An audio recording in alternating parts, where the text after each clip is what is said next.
मैं सुधांशु शेखर और आपका शेखर साइंस ट्यूटोरियल में स्वागत है। हम देख रहे थे chapter acid base and salt.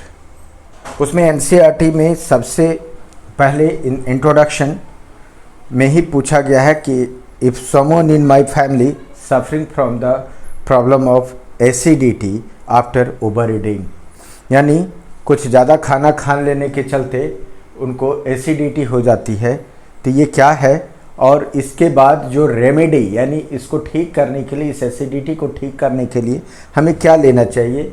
Lemon juice लेना चाहिए, विनेगर लेना चाहिए या बेकिंग सोडा सॉल्यूशन लेना चाहिए। तो सबसे पहले हम इसके थोड़े से कि एसिडिटी है क्या। तो एसिडिटी जनरली क्या होता है ना कि हमारे अंदर से एक जलन टाइप की फील होती है, जिसको कि जनरली लोग हॉट बर्न भी बोलते हैं, कि लगता है कि जैसे अंदर से हम जलन की तरह महसूस कर रहे हैं। तो कह रहा है कि इसमें क्या ठीक रहेगा। तो अगर साइंटिफिक, चूँकि हम अब पढ़ने क्या जा रहे हैं कि एसिड और बेस का जो रिएक्शन होता है हमारे शरीर पर, हमारे इन्वायरमेंट के अलग अलग मेटल्स पर, अलग अलग चीज़ों पर एसिड और बेस खुद में किस तरह से रिएक्ट करते हैं।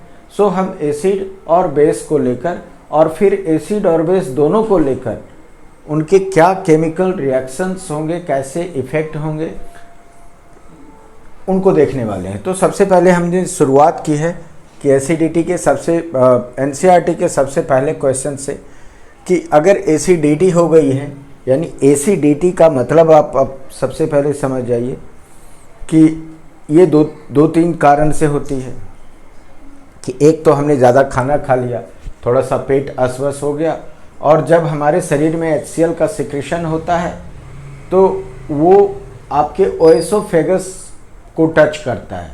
तो आपने पढ़ा था कि हमारा जो स्टोमिक होता है, उस स्टोमिक में एसिड का असर ना हो, इसके लिए वहाँ पर म्यूकस नाम का लिक्विड का सिक्रेशन होता है। बट वो म्यूकस का जो सिक्रेशन है वो आपके ओएसोफेगस यानी कि फूड पाइप में नहीं होता। तो चूँकि हमने ओवर ईटिंग कर ली, हमने ज़्यादा खाना खा लिया या ज़्यादा मसाला वाला खाना खा लिया, कुछ ज़्यादा बेहतर भोजन मिला, थोड़ा ज़्यादा दाब लिया, तो नतीजा क्या होता है कि इसके कई कारण हो सकते हैं। एक तो ज़्यादा खाना खाना, दूसरा कि कभी कभी HCl का ज़्यादा सिक्रेशन हो जाना, इन सारे कारण से एसिडिटी फॉर्म कर सकता है। और उसके लिए लेमन जूस अगर हम देखें तो ये भी एक एसिड है। इट्स ओके, अगर आप इसको पीते हो तो कम से कम पानी की मात्रा तो हमारे शरीर में बढ़ाएगी ही, इससे कोई नुकसान नहीं है, लेकिन इसका कोई फ़ायदा भी नहीं है। जनरली हम लोग घर में लेमन जूस या ये सब यूज़ करते हैं। दूसरा है विनेगर। विनेगर है आपका एसिटिक एसिड, ये भी एक तरह का एसिड है। तो एसिड पर जा कर के कुछ खास असर नहीं करने वाला है। लेकिन अगर आप बेकिंग सोडा यूज़ करते हैं, दैट इज़ NaHCO3, और ये हमें बहुत डिटेल में पढ़ना है आगे इसी चैप्टर में। तो कह रहा है कि इसका जो नेचर होता है दैट इज़ बेसिक, यानी इसका बेस का नेचर होता है, और बेस का नेचर होने की वजह से यहाँ आपका क्या था, एसिड, और ये है बेस। तो एसिड में जब बेस जा कर के मिलेगा तो क्या करेगा, एक न्यूट्रल इफेक्ट तैयार करेगा, और वो आपके एसिडिटी को शांत कर देगा। वो आपके, यानी कि हमें क्या लेना चाहिए, बेकिंग सोडा सॉल्यूशन। चूँकि एसिडिटी यानी कि हमारे बॉडी के अंदर एसिड का इफेक्ट है, तो उस एसिड के इफेक्ट को शांत करने के लिए हमें बेसिक सॉल्यूशन चाहिए, that is good for acidity, that is the baking soda. यही आपका सही आंसर होगा कि हमें बेकिंग सोडा यूज़ करना है। तो ये तो हो गया। अब दूसरा है कि कह रहा है कि how do acid and base react with metals. हमारे जो एसिड और बेस होते हैं ये मेटल्स के साथ किस तरह से बिहेव करते हैं। तो एक चीज़ है कि कोई भी एसिड जब किसी मेटल के साथ रिएक्ट करता है तो it forms salt plus hydrogen gas. It forms salt plus hydrogen gas. दूसरी चीज से एसिड और बेस कोई अलग अलग संजोग, आप समझो कि यहां देखो क्या है कि बेस प्लस, ये बेस है ना, और बेस प्लस कह रहा है कि हमारे जो मेटल्स हैं वो, हमारे जो बेस हैं वो मेटल के साथ किस तरह से बिहेव करते हैं। तो बेस प्लस मेटल क्या बनाया, salt plus hydrogen gas, hydrogen gas. तो हम क्या देख रहे हैं कि एसिड हो या बेस हो, एसिड हो या बेस हो, अगर ये मेटल के साथ रिएक्ट कर रहे हैं तो दोनों ही सॉल्ट और हाइड्रोजन गैस को प्रोड्यूस करेंगे।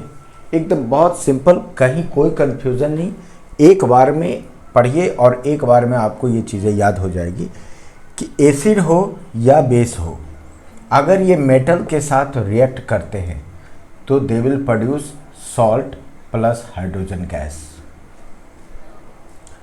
अब है कि एसिड और बेस के बीच में रिएक्शन क्या होगा। अगर एसिड किसी मेटल के साथ रिएक्ट करता है तो कह रहा है कि जब एसिड किस, तो ये हाइड्रोजन आयन प्रोड्यूस करते हैं। कोई भी एसिड जब किसी मेटल के साथ रिएक्ट करता है तो ये फ्री हाइड्रोजन, आप देख रहे हो कि हाइड्रोजन गैस रिलीज हो रहा है, तो ये हाइड्रोजन प्लस आयन लिबरेट करते हैं। तो हाइड्रोजन प्लस आयन, अब ये डिपेंड करता है कि कितना, तो ये डिपेंड करता है कि हमारे जो एसिड हैं वो कितने स्ट्रॉन्ग हैं। अगर हमारा एसिड स्ट्रॉन्ग है तो क्या होगा, वो ज़्यादा हाइड्रोनियम आयन प्रोड्यूस करेगा, दैट इज वो H प्लस आयन ज़्यादा प्रोड्यूस करेगा, कौन, स्ट्रॉन्ग एसिड। और जो कम hydrogen plus, that is the weak acid.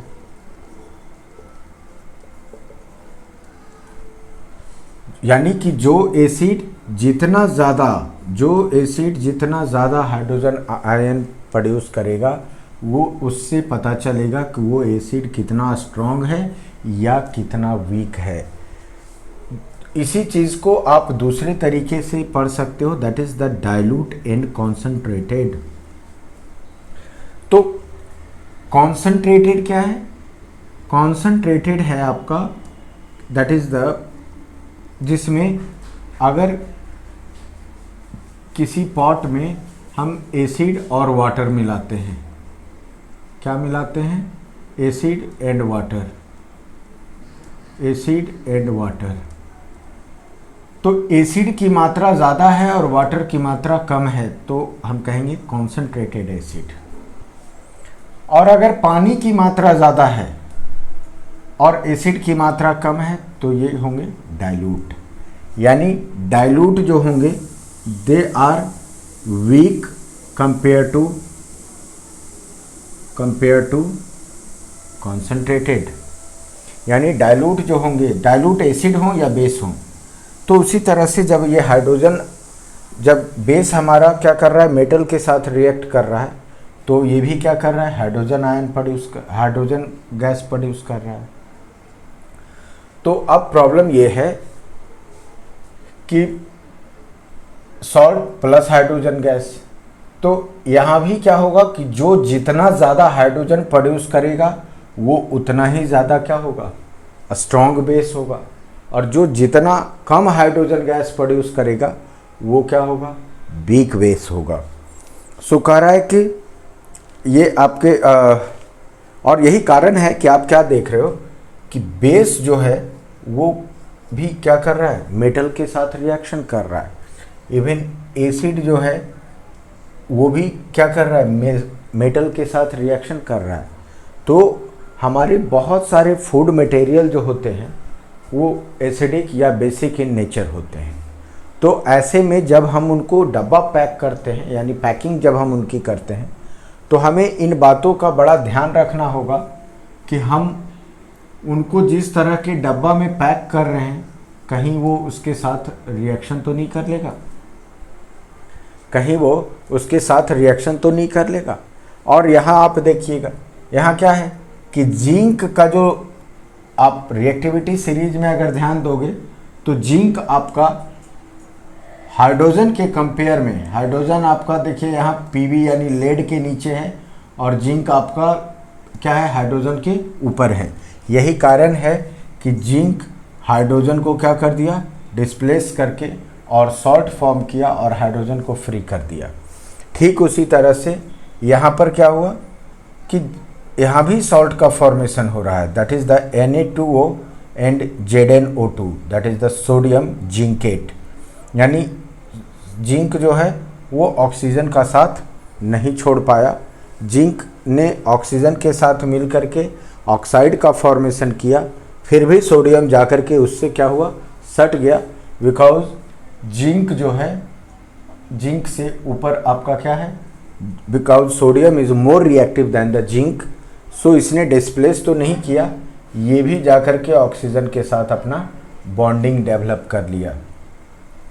सो इसने सॉल्ट का फॉर्मेशन किया। यानी कि ओवरऑल जो हमारा कंक्लूज़न है कि अगर एसिड हो या बेस हो, अगर वो एसिड के साथ, एसिड हो या बेस हो, अगर वो मेटल के साथ रिएक्ट करेंगे तो दोनों ही मिल करके क्या करेंगे, आपके पास सॉल्ट प्लस हाइड्रोजन गैस को लिबरेट करेंगे। सो आगे हम नेक्स्ट टॉपिक में देखेंगे कि मेटल कार्बोनेट्स और मेटल हाइड्रोजन कार्बोनेट्स किस तरह से बिहेव करते हैं with acid and base. Thank you.